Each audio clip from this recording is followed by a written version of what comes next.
السلام عليكم، انا فاطمة ابراهيم. هنعمل النهاردة ان شاء الله اكتر طبق انا بحبه، طبق تحفة بيكاتا بالمشروم. جربوه على ضمانتي انه ان شاء الله هيعجبكم. تعالوا نبدأ الطريقة.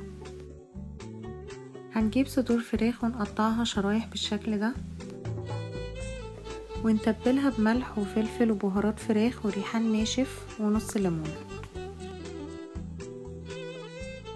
في طاسة سخنة على النار هنحط شوية زيت وحتة زبدة ونشوح فيهم الفراخ.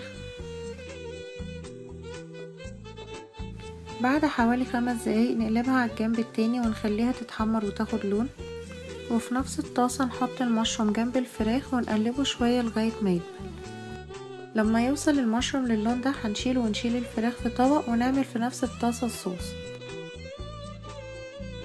هنحط في الطاسة معلقة زبدة صغيرة وهنشوح فيها بصل وجزر وورق لوري وتوم شرايح. والتكة بتاعتنا بقى اللي هتخلي الصوص تحفة ان احنا الخضار ده نوطي عليه النار ونغطيه ونسيبه حوالي ربع ساعة لغاية ما يطرى، وبعد كده نهرسه وهنشوف ازاي. بعد الربع ساعة هنحط معلقتين كبار دقيق وهنقلبهم مع الخضار وهنحط عليهم ربع كوباية مية، ونفضل نقلب في الصوص لغاية ما قوامه يتقل.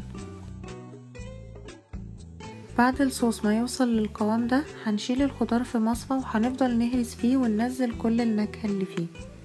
وعاوزة بس اوضح لكم ليه انا بشيل الخضار من الصوص وبهرسه.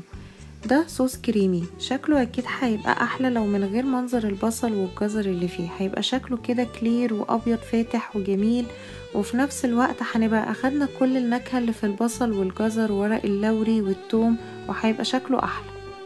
وممكن نحط مكعب مرق دجاج برضو بيدي طعم حلو قوي، وكوباية وربع كريمة.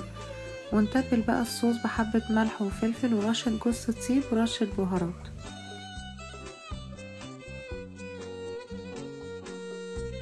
لما الصوص يغلي هننزل عليه الفراخ والمشروم ونسيبه حوالي 5 دقايق لغاية الفراخ ما تشرب من الصوص. بجد حلو قوي، ده من اكتر الصوصات اللي انا بحبها، ياريت تجربوه. لو عجبكم الفيديو بليز لايك، تعليق، شير. شكرا.